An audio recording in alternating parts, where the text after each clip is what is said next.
Então, boa tarde, né? Hoje a nossa aula de criação da forma é dia 10 de fevereiro de 2022. Não lembro mais qual que é o número da aula em si, né? Mas a gente vai trabalhar hoje a ideia, assim, vamos pensar assim que a gente começou de elementos simples, né? Como ponto. E o que a gente podia pensar e refletir a partir do ponto, enquanto elementos gráficos. Ponto, linha, as formas, né, como dialogar com a forma num espaço plano. E agora a gente vai introduzir essa discussão, começar a discutir teoricamente e introduzir essa questão, né, do processo perceptivo, pensando nessa relação da profundidade. Né? A gente começou a falar de figura e fundo, etc., e ficou, né, mais na superfície. Agora a gente vai partir para essa ideia, né, se aprofundar mesmo nessa ideia do que é essa noção de profundidade e o espaço. Então, como eu já comentei com vocês, quando a gente faz um desenho de um espaço, né, de um lugar com profundidade, a gente está provocando uma ilusão. Né? Na verdade, é uma superfície plana e a gente provoca, em quem observa aquela imagem, a ideia de que existe, né, a ilusão de que existe alguma profundidade naquela representação, que na prática é plana, que na prática não tem profundidade nenhuma. E aí a questão que se coloca nessa, nessa discussão é, sobre essa ideia, né, de como se articula a profundidade e a percepção de como nós percebemos essa profundidade, que é a questão central que a gente vem trabalhando aqui, que é como se dá a nossa percepção. Fundamentalmente, levar em conta que a gente vive no mundo tridimensional e percebe e vive nesse padrão tridimensional, né, num padrão de coisas tridimensionais. Por outro lado, na nossa retina, a imagem ela se projeta em uma superfície plana. Então, essa é a primeira consideração a gente fazer. E a gente tem uma coisa que, que esse estudo da fenomenologia da percepção, né, do processo perceptivo que o Arheim faz, que ele menciona aquilo que ele chama da lei da simplicidade, né, de que a nossa percepção ela sempre ela fica, quando a gente observa algum padrão, alguma coisa, algumas formas, e é isso que a gente vai dizer de um padrão, né, um conjunto de formas, né, quando a gente observa alguma coisa, a gente, a gente fica satisfeito quando entende o que aquilo está. Né? A gente acaba tem uma tendência a buscar referenciais figurativos, referenciais que a gente reconheça. Não, isso aqui parece com isso, parece com aquilo, tal nuvem parece um bicho assim, tal nuvem parece um bicho assado. Né? A gente tem essa tendência e a gente, na medida em que a gente consegue reconhecer aquilo, entender aquele padrão, a gente fica satisfeito. E uma das coisas que o Arheim coloca é essa ideia de uma da lei, disso que ele chama de lei da simplicidade, de que a gente sempre vai perceber a coisa da maneira, um padrão da maneira mais simples possível. Então, por exemplo, se a gente tem uma imagem, uma figura muito grande e uma figura muito pequena, né, uma mesma figura, né, uma pessoa grande e uma pessoa pequena, mas que a gente não tenha nenhum ponto, né, de ancoragem ali, nenhuma base sobre a qual essas pessoas estão, a gente vai tender a imaginar que essa pessoa muito grande ela está mais próxima da gente e que essa pessoa muito pequena está mais afastada da gente. Né? Porque é mais lógico para nós entendermos, né, que existe essa diferença na dimensão das pessoas na medida em que elas estão mais próximas ou afastadas da gente. A gente, né, sabe pela nossa percepção, né, por isso que a gente vive, né, que não existe uma pessoa muito grande e uma pessoa muito pequenininha.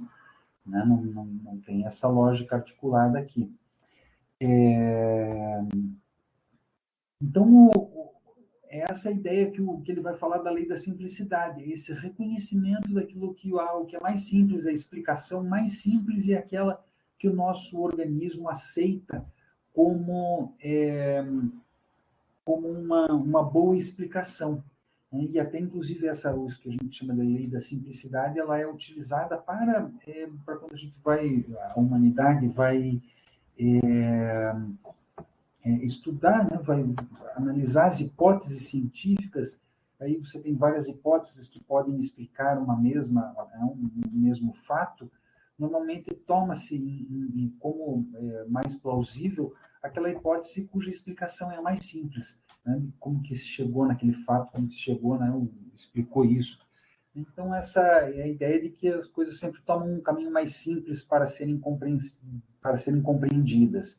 E o que ele vai colocar, né, que esse padrão tridimensional, que a gente percebe, ele pode ser visto como a projeção de uma situação tridimensional, que acaba sendo mais simples do que aquela que é bidimensional. Ok, que diabo todo é esse, né? A gente já vai ver isso em exemplo. Primeiro, vamos lembrar o que é a ideia de projeção.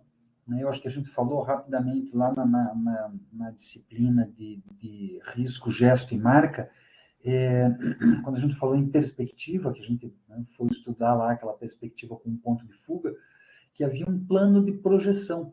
Eu ainda lembro de ter mostrado, né, tanto aquela imagem aquele afresco do Masaccio na Capela de Santa Maria Novella, que é uma crucificação, que tem vários estudos, assim, depois eu mostrei, né, como se alguém que modelou aquilo, né, em 3 dimensões e tal, e mostrava lá a pessoinha lá meio que olhando aquilo, e um plano que interrompia aquele espaço e as coisas se projetando naquele plano. Era o plano de projeção.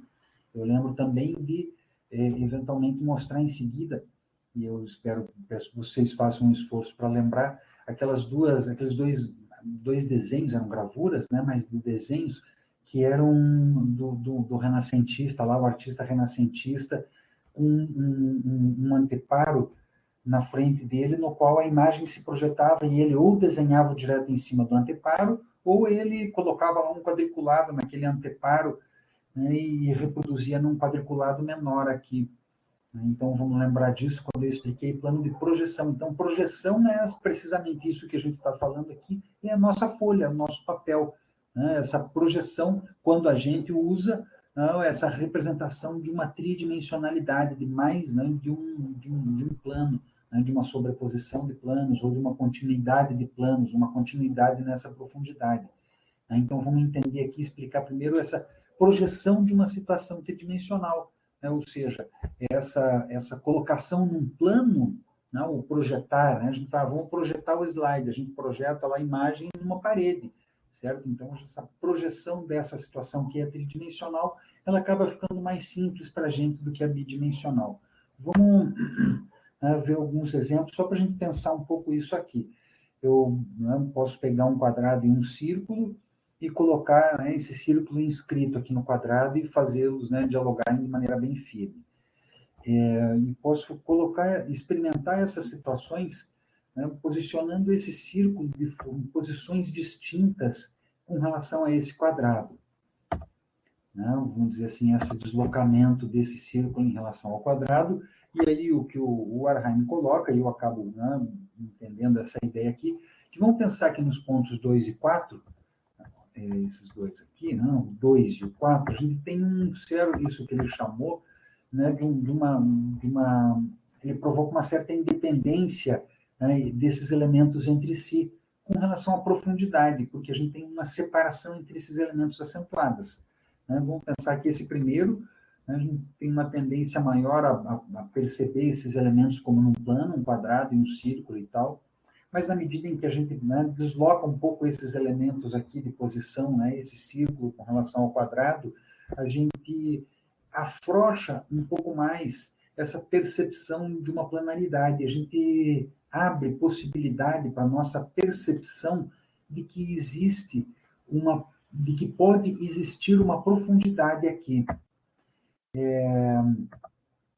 Nesse 3, né, ele coloca que essa coincidência entre esse canto do quadrado e o centro do círculo aproxima novamente dessa planaridade, porque a gente não dialoga, coloca um sistema ali junto com o outro, então é mais fácil para a gente perceber esses elementos como pertencentes a um mesmo plano. E o que ele defende, né, o que ele alega, o que ele argumenta é que nesse quinto, né? Essa separação dessas figuras entre si, ela é completa, né? Cada forma tem a sua própria simplicidade, ninguém sobrepõe ninguém, ninguém estaria sobreposto a ninguém. A gente tem uma diminuição da tensão nessa relação entre esses dois elementos, e essa relativa posição, né, de um e do outro, como eles têm, ela torna mais frouxa essa percepção de que ali pode haver uma profundidade, né? Então, é um pouco esse o argumento, né, isso que é colocado aqui, para a gente entender um pouco essa ideia, né? Eu não estou dizendo aqui que todas as pessoas, né, e que nós devemos e que vamos perceber que isso aqui é plano, isso aqui é profundo, isso aqui é plano, isso aqui é profundo, isso aqui é mais profundo, né? Não é esse o sentido da coisa aqui, mas é entender essa relação desses elementos e como se dá a nossa percepção em relação, né, de quando os elementos dialogam entre si num espaço, como se dá essa nossa percepção da profundidade. De um modo geral, assim, mais específico, que nos faz perceber a profundidade, é a ideia da sobreposição, né? Quando a gente tem um elemento sobreposto ao outro com clareza. Aqui a gente não tem eles sobrepostos, eu coloco eles, né, literalmente no mesmo plano, né, em função dessa transparência, quando eu construo lá a figura, né? No entanto, quando a gente coloca lá, né, claro, todo mundo aqui conhece bem essa ideia do layer, né? Então vamos pensar assim, eu posso puxar uma ou outra para frente que não vai fazer diferença, né? Uma para frente, outra para trás, arranjar, né, esses elementos aqui que não vai fazer diferença para a gente. E qual que está na frente, qual que está atrás, eu vou enxergar igual em função dessa transparência. Mas a gente, quando enxerga essa ideia de sobreposição com muita clareza, de profundidade com muita clareza, a partir dessa ideia de sobreposição, que na prática, né, no nosso plano aqui, são formas que se tocam, né? A gente, como eu estou falando, a gente tem uma ilusão de profundidade. Aí eu coloco uma forma do lado da outra e dou a sugestão, né, de que eventualmente uma está na frente e outra está atrás. Não, a sobreposição é uma delas. Para que a gente possa perceber essa ideia de que existe uma sobreposição, é preciso que a gente perceba a existência de planos diferentes, né? De que uma está num plano e a outra está no outro, né? Quando eu coloco aqui, então, um círculo, isso aqui, né, um quadrado, né, em princípio não é um quadrado, não, o que faz com que a gente enxergue, né, isso aqui um círculo sobreposto a um quadrado? Primeiro, essa interrupção e essa sugestão da forma que ficou encoberta. Aquela forma que ficou encoberta, ela sugere que isso aqui deve ser um quadrado para a minha cabeça. Então, é um pouco isso assim, é mais simples, para a minha percepção, imaginar um círculo sobreposto a um quadrado do que um círculo encaixado numa forma, né, parecida com um quadrado, que não é exatamente um quadrado. Então, um pouco essa ideia da lei da simplicidade, né, para perceber esses elementos justapostos. Né? Nessa sobreposição, uma das unidades ela deve, né, então, parecer incompleta e sugerir, evocar essa forma completa, quando a gente está vendo aqui, para a gente ver, né, de fato, um círculo e um quadrado, e não ver essas duas formas, né, que é um pouco mais complexo para o meu pensamento. Então, em termos de, eu não sei se fica claro isso que eu digo com relação à lei da simplicidade, que é a percepção de que a gente, é mais simples um círculo e um quadrado do que um círculo e essa outra forma que a gente tem aí. Então, essas ideias assim de sobreposição, aqui elas acontecem literalmente nessas colagens que a gente vai encontrar lá dos artistas cubistas, e, né, fundamentalmente nessa obra desse artista, desse artista contemporâneo, o Kurt Schwitters, que realmente, literalmente fazia colagens e sobreposições, né, e sobreposições dos materiais. Aí ele fazia isso, né, de fato, não só em pinturas, né? Ou ele colocar isso num quadro foi o resultado de um trabalho que ele tinha, que ele vivia lá no apartamento dele, ele começou a fazer aquilo que era o Meeresbau dele, que ele começou a acumular literalmente um monte de objeto na sala dele, Ele era dono do prédio, tinha herdado o prédio assim, do pai dele, e ele começou a montar lá uma instalação com objetos acumulados, e chegou num determinado momento, ele desalojou a montanha de objetos dele, começou a ultrapassar, chegar perto do teto, ele desalojou o condômino do andar de cima, e quebrou o teto e o piso, aí continuou a instalação dele para cima, ela acabou se perdendo, foi destruída numa guerra e tal, foi bombardeada a cidade, né? Então foi perdida essa instalação dele. Mas essa própria ideia de literalmente de sobreposição, de sobrepor os materiais um ao outro, de colocar, e a gente vê aqui como a gente então vai ter essa evocação daquilo que fica para trás, né? Essa sugestão de que tem um elemento dentro do outro, abaixo do outro, né? Que literalmente estão aqui, né? Sobrepostos nesse caso.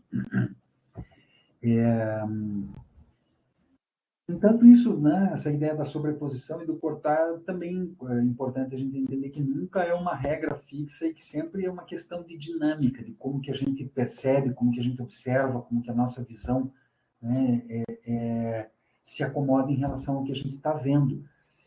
Então, essa questão, quando um componente corta uma parte do outro, é essa necessidade de perceber essa sobreposição precisamente para completar essa figura que está incompleta.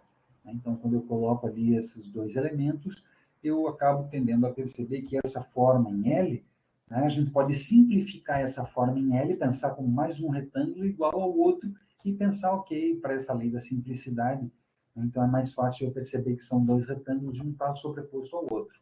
Então, vamos pensar que, inicialmente, essa própria ideia de interrupção de uma linha, a gente interpretou como aquilo que percebia aquilo que estava sobreposto. No entanto, essa regra, né, ela nunca não é uma regra, né, isso não é uma coisa fixa, é sempre preciso, né, observar o todo. E a gente pode colocar um elemento ambíguo, assim, por exemplo, né, e sugerir, né, que ele pode estar sobrepondo num ponto e sendo sobreposto no outro, né, ou simplesmente enxergá-lo num plano, né, talvez até fique mais fácil para a gente enxergar no plano duas formas encaixadas num plano do que sugerir para nossa, né, para nossa percepção que talvez seja um papel que está sobreposto, ora numa parte e ora na outra está sendo sobreposto, né, está sobrepondo numa parte sendo sobreposto no outro. E assim também, a mesma coisa, né? Não é simplesmente aquilo que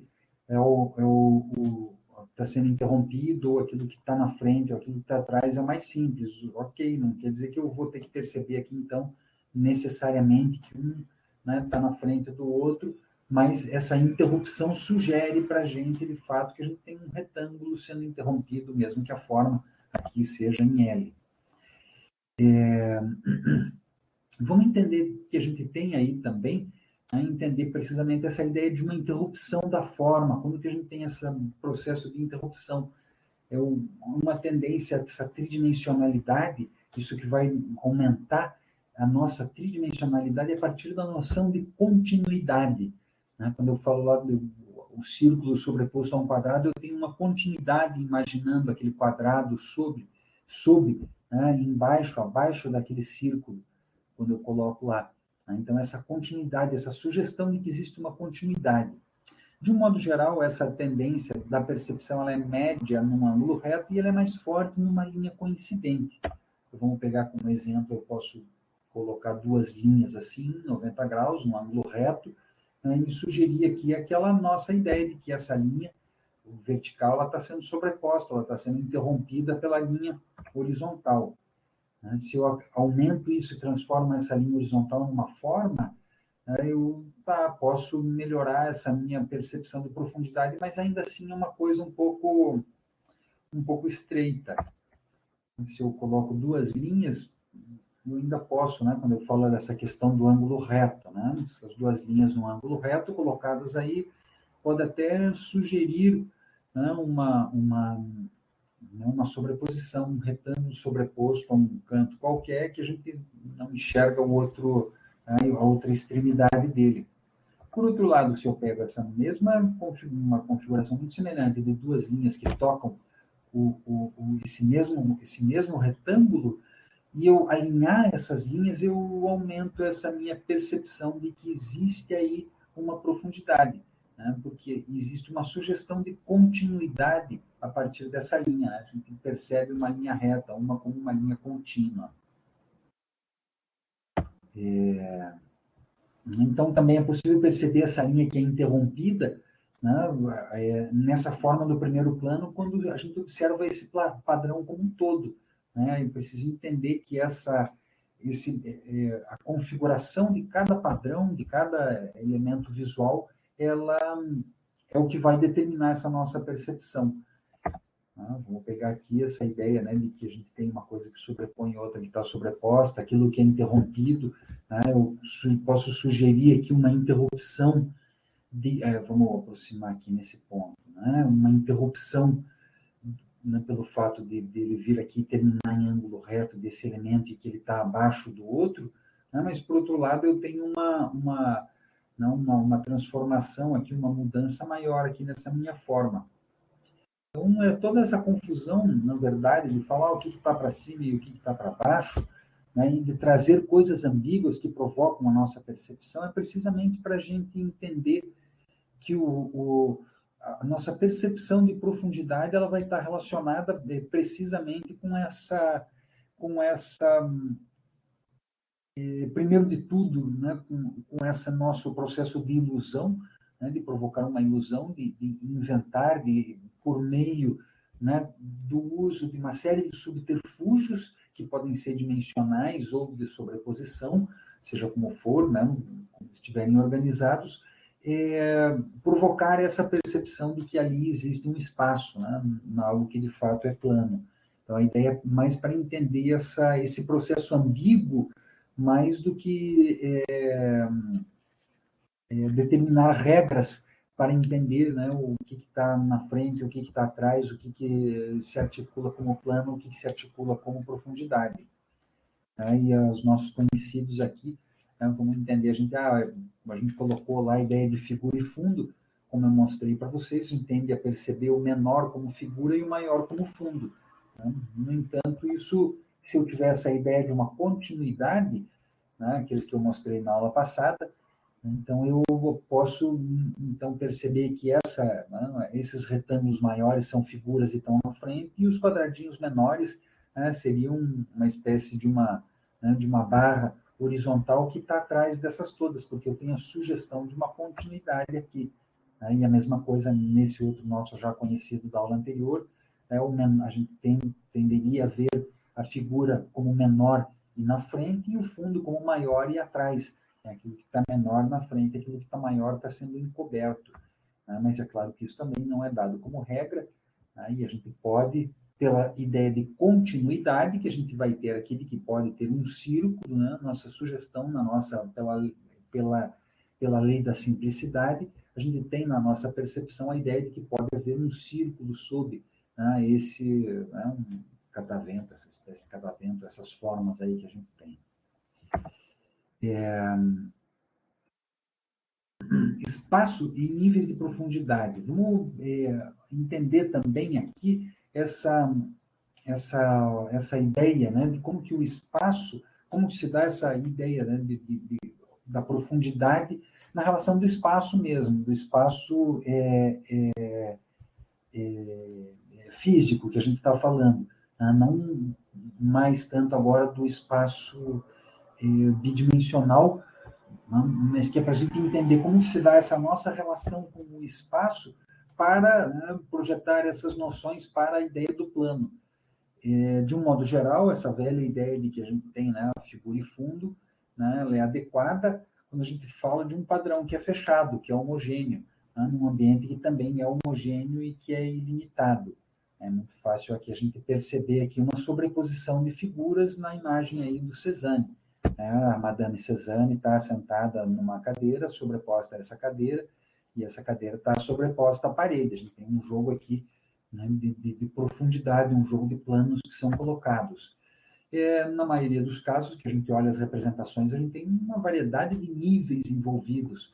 Né? A galera tem um pouco essa ideia, não, primeiro, quantos planos tem essa imagem? Ficam querendo buscar essa imagem, tem 5 planos. Sei lá como assim, mas de um modo geral a gente vai entender que a gente tem mais de 2 níveis envolvidos, né, numa imagem.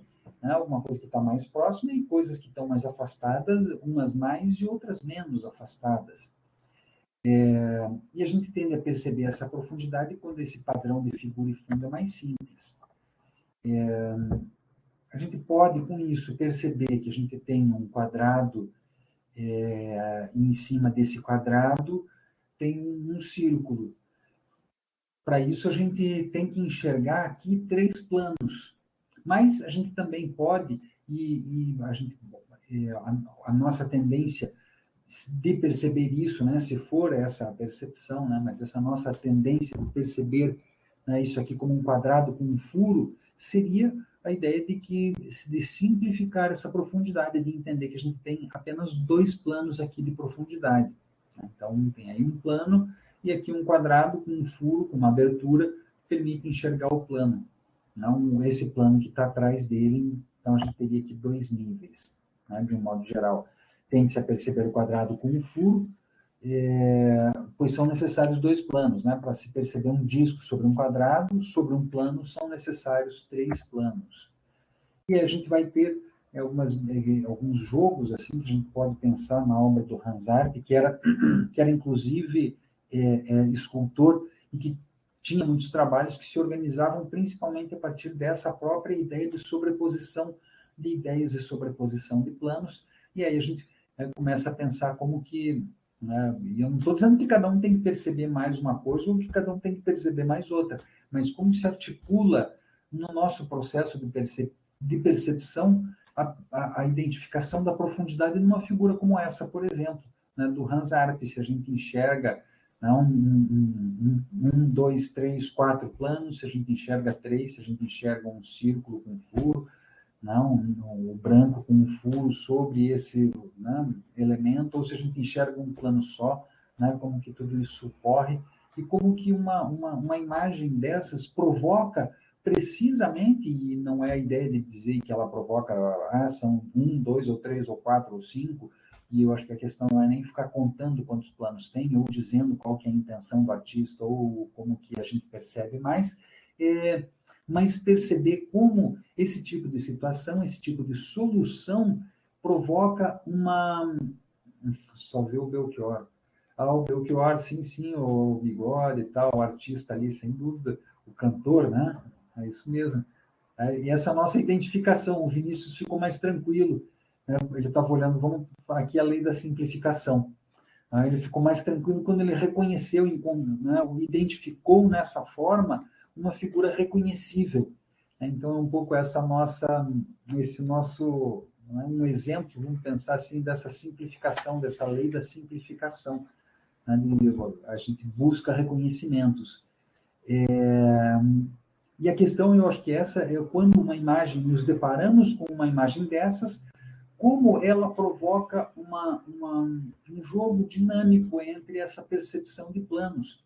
Né? E não quero dizer que ela é de um jeito ou que ela é do outro, mas como essa simples colocação desses elementos que brincam uma figura sobre um fundo, sobre uma figura, sobre um fundo, sobre uma figura, sobre um fundo, né? Vamos dizer assim, essa inscrição de uns elementos dentro dos outros, né? Como isso provoca essa dinâmica nossa na percepção de planaridade ou profundidade na imagem bidimensional. Né? Acho que essa ela meio que sintetiza e traz para a gente um pouco essa síntese sobre essa percepção no que diz respeito à profundidade. Né? Eu acho que ela é um bom exemplo. Mas vamos entender que a gente tem essa profundidade no espaço mesmo em si, né? Como que ela se articula, e entender como que se dá essa relação de figura e fundo e como que elas se aplicam no volume tridimensional de fato, né? Na escultura. Em princípio, o corpo humano ele é composto, né, na maior parte do corpo, por formas que são salientes, né, por formas que são convexas, né, que estão para fora. Né? Então, a gente desenha lá os redondinhos do músculo, o redondinho não sei o quê, a cabeça e tal. Eventualmente, a gente até tem convexidade, sei lá, dentro da orelha, na palma da mão, né? Tem essa convexidade, essa concavidade. Né? Mas, de um modo geral, não, nosso corpo ele é feito, né, de convexidades. Né? Então, essas esculturas, normalmente, elas são concebidas com formas que são predominantemente convexas.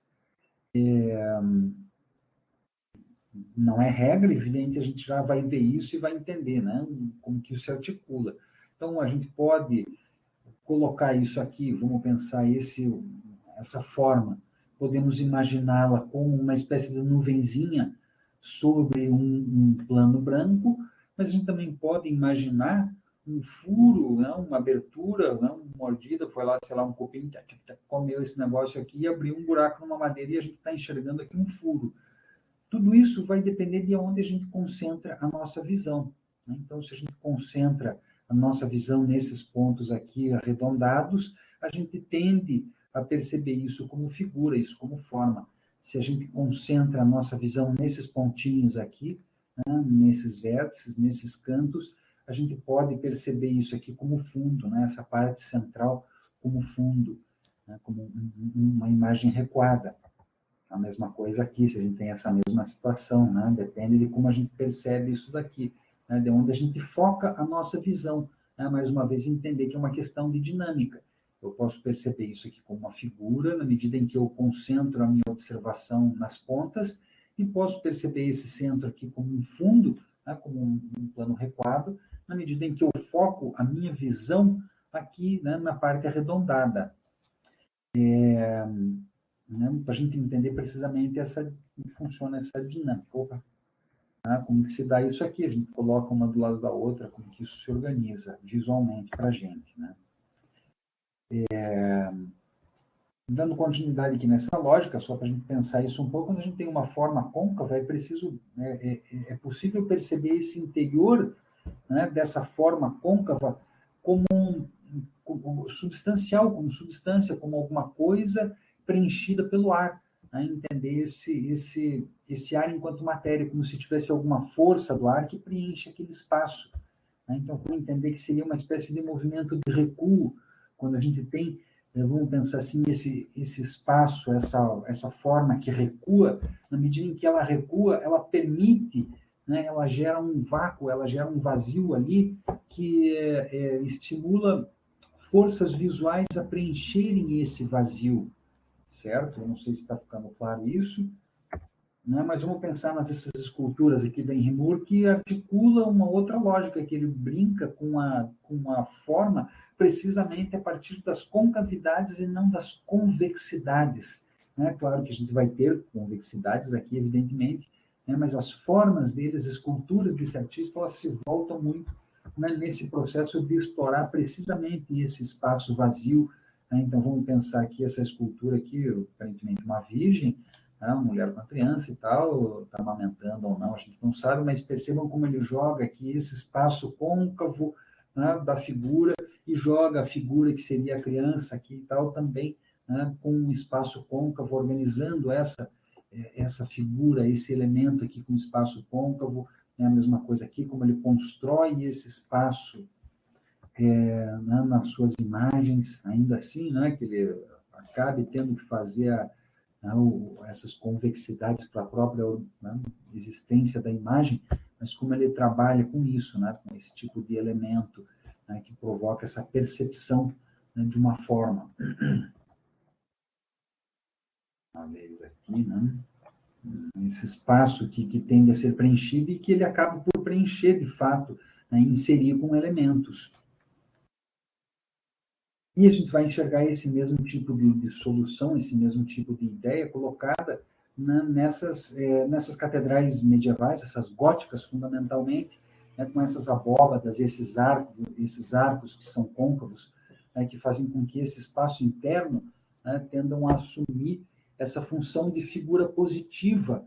Né? Então, vamos pensar assim, a nossa ideia, aquilo que a gente estava falando na aula anterior sobre espaço, figura positiva e figura negativa, né? Vamos pensar que no espaço, na medida em que a gente tem essa nossa percepção no espaço, né, de que a gente tem lá, então, essa abóbada, essa concavidade lá no, no teto mesmo, né, das igrejas, como a gente tinha, então, essa ideia de pensar esse ar, né, esse espaço interno como uma figura positiva que penetra, né, que avança, né, nesse espaço do teto aqui. né, que permite, então, essa percepção de uma expansão, né, que eleva esse espaço interno, né, são esses portais que convidam, né, a pessoa a entrar. Né. Então, vamos pensar essas abóbadas, né, que articulam o espaço côncavo no teto, né, das igrejas, como elas convocam, como elas convidam a pessoa que está ali a ter essa percepção de amplitude do espaço. Né? E a mesma coisa aqui também a entrada, né? Esses portais dessas igrejas góticas que articulam, né, essa entrada, que permite, né, vamos dizer assim, essa entrada da praça mesmo, dentro da igreja, né, que já começa, vamos dizer assim, a igreja no próprio portal, né, a partir da própria desse conjunto de imagens que a gente tem aqui. À medida que a pessoa subiu, ela está na parte externa ainda, mas que ela subiu e se inseriu ali, como se ela já tivesse, né, convidada aí para entrar na igreja. Aqui as referências são as mesmas, né, o conteúdo teórico que a gente tem. Eu acho que era isso que a gente tinha para conversar. Eu não sei se uma série de questões que são... Vou deixar nessa aqui que eu gosto muito. Eu vou encerrar a nossa gravação. É uma série de questões que